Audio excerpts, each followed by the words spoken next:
Assalamualaikum. I hope you people are fine. And today we'll discuss heart disease, termed as cardiovascular disorder. The topic is taken from the biology grade 9. Okay, cardiovascular disorder. This is basically a disease related to the heart and the blood vessels. And a very basic topic, and because the symptoms and the causes are very unknown, and even a layman know what are the causes and what are the symptoms of the such type of cardiovascular disorders.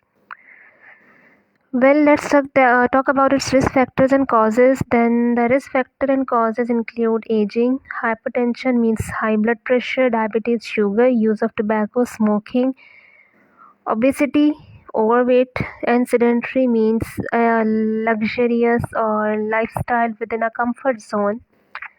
These are the risk factors and the causes of cardiovascular disorders. Here we'll discuss two major cardiovascular disease. One is atherosclerosis and the other one is arteriosclerosis, and both disease, they are related to the arteries, so they are known as disease of arteries. First of all, we'll discuss atherosclerosis. Atherosclerosis is basically narrowing of arteries due to the accumulation or deposition of fatty materials, cholesterol and fibrin. And we know what is fibrin. Fibrin is a blood clotting protein. So accumulation of these three different types of materials cause the narrowing of arteries, which is a very chronic disease. And after the accumulation or deposition, what happens is arteries can expand or contract, due to which blood moves with difficulty inside the arteries. Furthermore, what happens next is formation of plaque. And in plaque, there is an accumulation of cholesterol.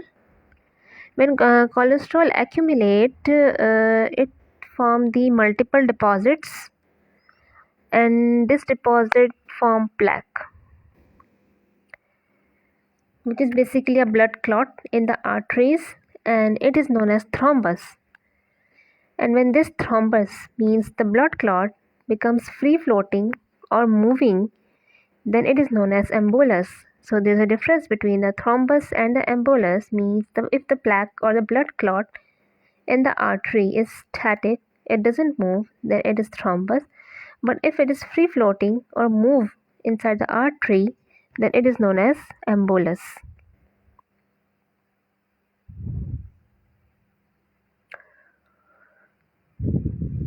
Okay.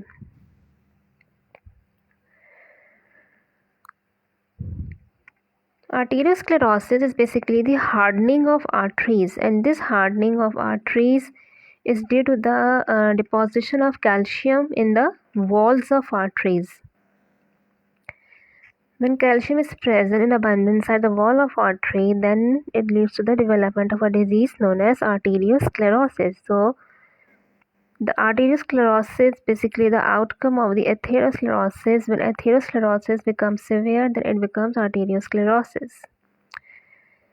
Right now, you people are seeing three questions, and these are the most famous questions regarding both point of view. It mostly comes inside the paper, and examiner mostly asks in such a way that what is plaque and what is the difference between the thrombus and embolus, and how can you differentiate between arteriosclerosis and atherosclerosis. So you people should write these three questions on your notebooks or your books, and the answer I have already mentioned in my lecture, plus answers are also mentioned in your notebook as well. So keep in mind that you have to listen my each and every lecture for just not only for understanding but also for such type of questions, because I'm not going to repeat these questions again. So thank you. This is the end of the lecture. Bye bye.